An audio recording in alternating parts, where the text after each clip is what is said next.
Hi guys, welcome to Go Time with Showtime. This is your first time stopping by my channel. Hit that subscribe button. If you're returning subscriber, like always, guys, you know how we do. We're going to do a story today out of New Mexico. This story is about 19-year-old Alexa Avila, who committed this crime when she was 18 years old.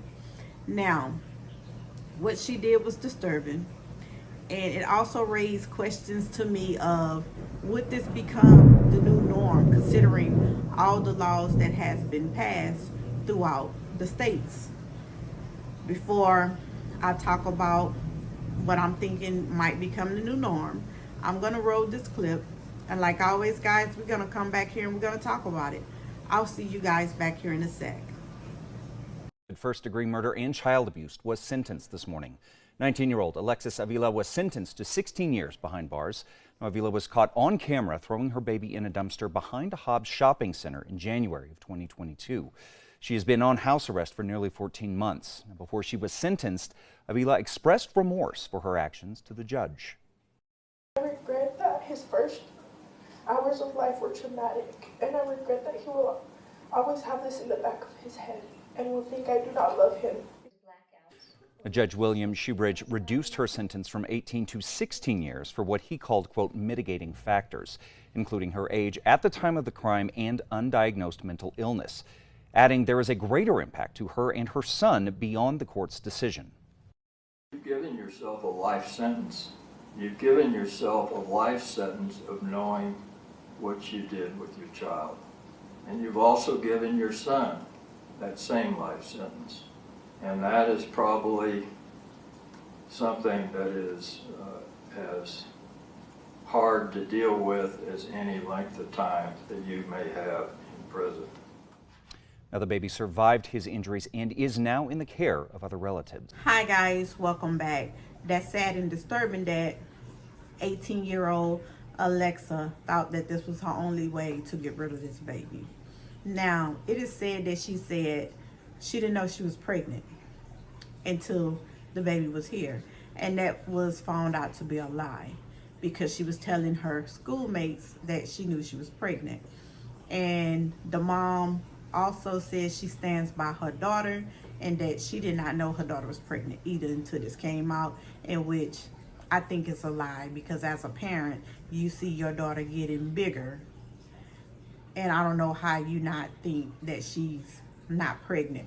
And also she had a doctor's appointment to which she went and got pain medicine.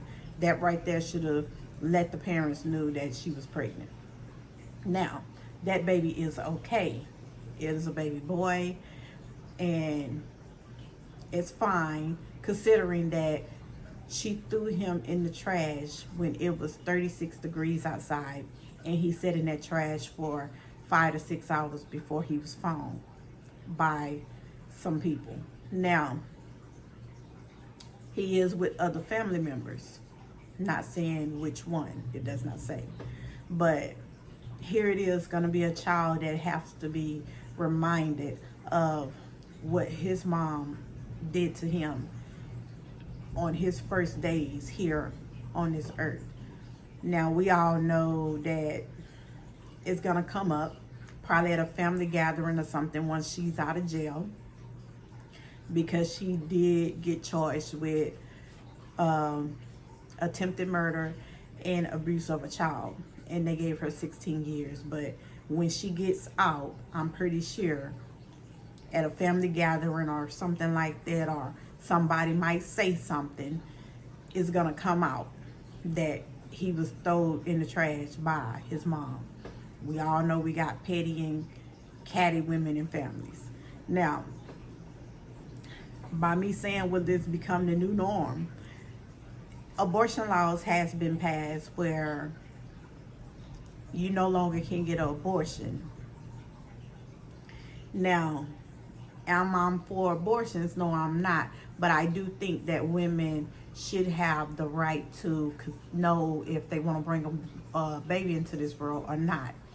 Everybody do make mistakes, but I know you do have irresponsible people out there in the world that keeps having these babies over and over again and running off to these abortion clinics and trying to get an abortion instead of using condoms and birth control.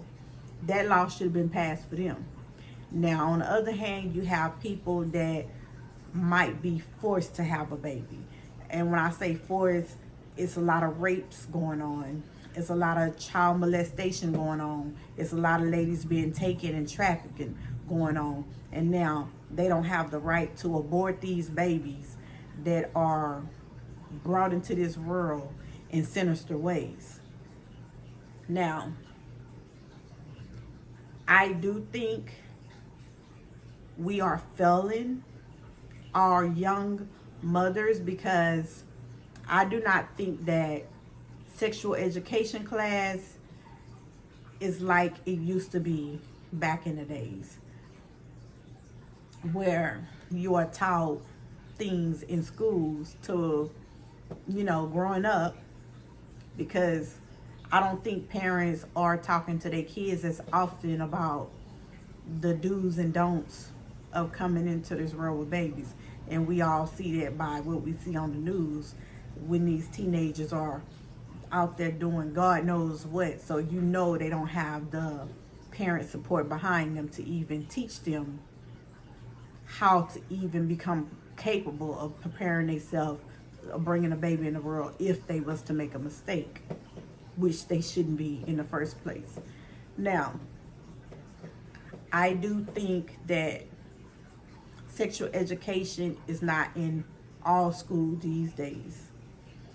Now, I say that because you have the less fortunate side where the schools are barely having funds to even fund for books, let alone to teach a class where they might have to bring the fake baby dolls in that cries and wakes up through the night and just cries mysteriously throughout the night, that teaches young girls what they have to look forward for in the world if they bring a baby into the world.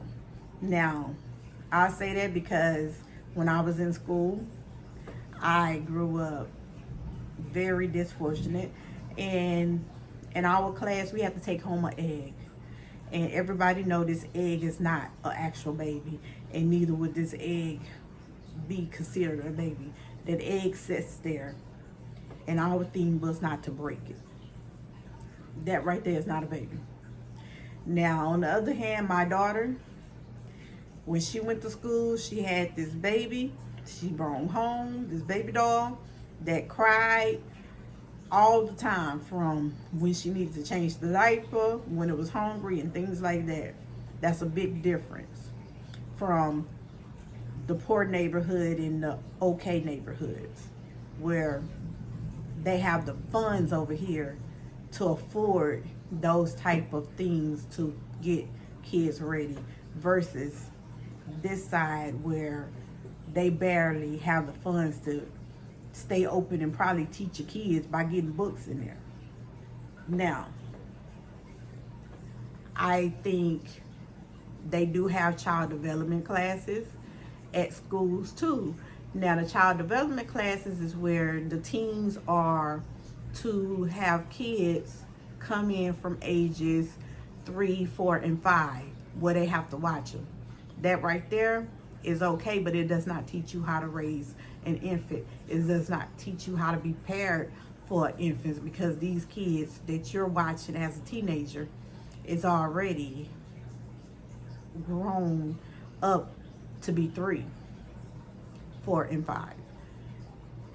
So I just think that it shouldn't matter what type of funding each school has. I think it should be mandatory in the schools out here that these days, that they all have that program where they teach young teens how to prepare for infants, where they can all afford these baby dolls, where these kids probably won't make these mistakes because they see how hard it is by getting up every day and all through the night to make sure this baby's okay, or they're gonna fail the class.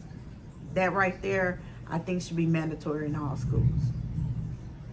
And I think that right there will probably cut down on these kids having these accidents and things like that, and bringing these kids into the world when they don't have the parent that's in the house even talking to them on what not to do.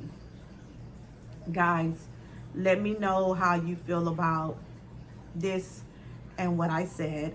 Remember, like, share, comment, and subscribe, and I'll see all you guys back here in my next video.